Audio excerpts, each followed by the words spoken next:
Europe 1, 7h13, Thomas Soto. C'est l'édito éco de Nicolas Barret, directeur de la rédaction des Échos. Bonjour Nicolas. Bonjour Thomas. C'est devenu la nouvelle Mecque de l'automobile. C'est le salon de Shanghai qui ouvre demain. Et c'est l'occasion pour les constructeurs chinois de démontrer leur puissance. Et ils en ont de la puissance. Oui, d'ailleurs, savez-vous Thomas combien il y a de marques de voitures chinoises aujourd'hui? En vrai, aucune idée avant qu'on en parle. Il y en a 90. Elles sont quasiment toutes inconnues en dehors de Chine. Vous avez sans doute entendu parler de Dongfeng qui a investi dans PSA. Mais enfin, je pourrais vous citer des tas d'autres noms. Changang, Hongqi, Changhe, si vous en voulez d'autres. SAIC, alors ça c'est le leader chinois, 6,5 millions de voitures, 2 fois Renault. SAIC. Voilà. Chery, Geely, Great Wall, etc. Bon, mais toutes ces marques veulent devenir internationales. On va les voir bientôt rouler chez nous. Elles ont fort à faire, non? Elles ont fort à faire en Chine déjà. La Chine, c'est le premier marché mondial. 24 millions de voitures l'an dernier. Le marché européen, c'est 16 millions. Donc vous voyez. Tout le marché européen, c'est 16 millions. C'est 16 millions. C'est seulement les 2/3 du marché chinois.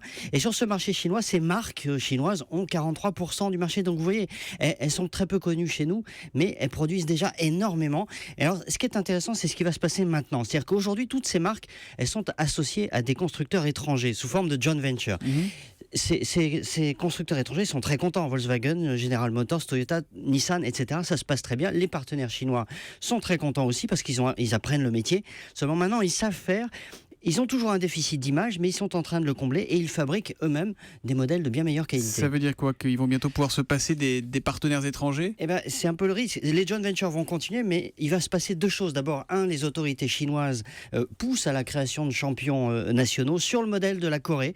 Il y a 20 ans, les marques coréennes ne sortaient pas de Corée. Bien maintenant, elles sont partout. Et puis deux, les Chinois veulent créer des champions dans l'électrique. Ah, ils misent sur l'électrique. Voilà, comme c'est nouveau, ils se disent qu'ils partent sur la même ligne de départ que les étrangers. Et là, le gouvernement chinois va tout faire pour les favoriser. Les 90 marques chinoises, elles sont certes inconnues aujourd'hui, mais d'ici quelques années, on peut prendre le pari que certaines seront déjà partout et que parmi elles, il y aura 1 ou 2 leaders mondiaux de l'électrique. Pékin fait tout pour ça. C'est une bataille industrielle stratégique qui est en train de se jouer. En fait, c'est la même chose qu'avec l'avion. Il y avait Airbus et maintenant les Chinois ont leur marque. Ils n'y sont pas encore, mais enfin, ça va venir dans les 10 ans qui viennent. Voilà, on roulera sans doute chinois bientôt, en tout cas beaucoup plus chinois qu'aujourd'hui. Merci beaucoup Nicolas.